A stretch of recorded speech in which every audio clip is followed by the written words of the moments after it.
दुसरा हे केल्यानंतर 50 आरामशीर.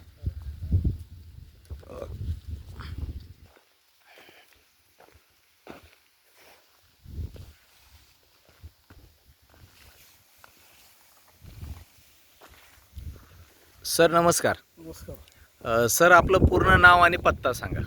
लेंडाळ चंद्रकांत ज्ञानोबा, मुक्काम पोस्ट वालवड, तालुका भूम, जिल्हा धाराशिव. अच्छा, आज आपण 15 ऑगस्ट रोजी तुमच्या तूर पिकाच्या शेतामध्ये उभे आहोत. हो. बरोबर. सर या पिकाची लागवड कधी केली आपण? 9 जूनला लागवड केलेली आहे. 9 जूनला लागवड केली. हो. बरं. त्यानंतर टोकन पद्धतीने लागवड केलेली आहे. टोकन पद्धतीनं लागवड हा या ठिकाणी आपण बघू शकतो की आंतरपीक आपण याच्यामध्ये सोयाबीन पण घेतलं आहे. हो. आणि टोकन पद्धतीनं लागवड करत असताना आतापर्यंत याची किती छाटणी वगैरे काही झालं आहे काही? 40 दिवसाला छाटणी झालेली आहे. 40 दिवसाला पहिली छाटणी केलेली. बरं. सर या तूर पिकासाठी आपलं AWPL कंपनीचं तुम्ही काय काय प्रोडक्ट वापरलं आहे? सुरुवातीला बीज प्रक्रिया केलेली याची. PGPRने बीज प्रक्रिया केली. PGPRने तुरीच्या बियाची बीज प्रक्रिया केलेली आहे. बरं. त्याच्यानंतर एक स्प्रे घेतलेला ॲग्रो 90 आणि PGPR आणि इक्वारेलीचं. हो. हां हां. आणि त्यानंतर खतामधून तुम्ही काही दिलं आहे का याला? हे खत जे आहे 4 किलोची बॅग आपली भूविटाची. हां, ही भूविटाची बॅग 4 किलो. ह्याला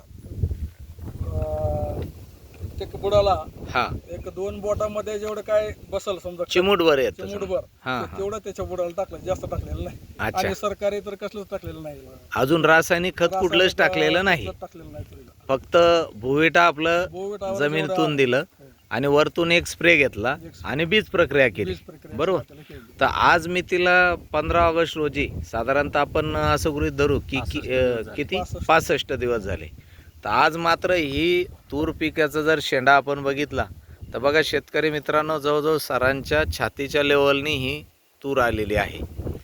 65 दिवसामध्ये या ठिकाणी खूप चांगला ग्रोथ आपल्याला पाहायला मिळतोय. आणि प्रत्येक झाड जर आपण बघितलं तर फांद्यांची संख्या प्रचंड वाढलेली आहे. जेवढ्या फांद्या जास्त तेवढे पानं जास्त, आणि पानं जेवढे जास्त तेवढी त्याचे अन्न तयार करण्याची क्षमता जास्त, म्हणजेच पर्यायाने फुलं जास्त, आणि फुलं जास्त आले म्हणजे शेंगासुद्धा या ठिकाणी जास्त होणार. सर हे पूर्ण क्षेत्र किती आहे? ते 2 एकर क्षेत्र. 2 एकर. याच्या अगोदरही यामध्ये तूर वगैरे घेतली होती का तुम्ही? तूर 2 वर्षापूर्वी घेतली होती. बरं. त्यावेळेस किती ॲव्हरेज बसलं होतं? त्यावेळेस 24 कट्टा शिवून झालते. 24 कट्टे झाले. त्यावेळी आपलं कुठलाही प्रोडक्ट तुम्ही वापरलेलं नव्हतं समजा. हां. आज मात्र AWPLचं प्रोडक्ट वापरत असताना तुम्हाला अशी खात्री वाटते का याच्याने नक्कीच तुमचं उत्पन्न वाढणार म्हणून? आता हे 2 ओळीमधलं अंतर 10 फूट आहे. बरं. आणि हे थोड्याच दिवसामध्ये सोयाबीन निघाल्यानंतर हे जुळून जाईल सगळं. जुळून जाईल. म्हणजे बघा शेतकरी मित्रांनो, या ठिकाणी आपण बघू शकता की 2 ओळीमध्ये जे 10 फुटाचा डिफरन्स या ठिकाणी दिसतोय. आणि आंतरपीक सरांनी या ठिकाणी सोयाबीन घेतलं आहे. सोयाबीनसुद्धा एकदम हिरवकच आपल्याला पाहायला मिळतं आहे. त्याचेसुद्धा पानं एकदम रुंद आहे, हिरवेगारपणाही जास्त आहे, आणि शेंगांची संख्यासुद्धा खूप छान आहे.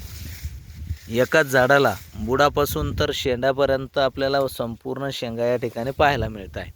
या सोयाबीन पिकावर सुद्धा सरांनी आपली स्प्रे दिलेला आहे.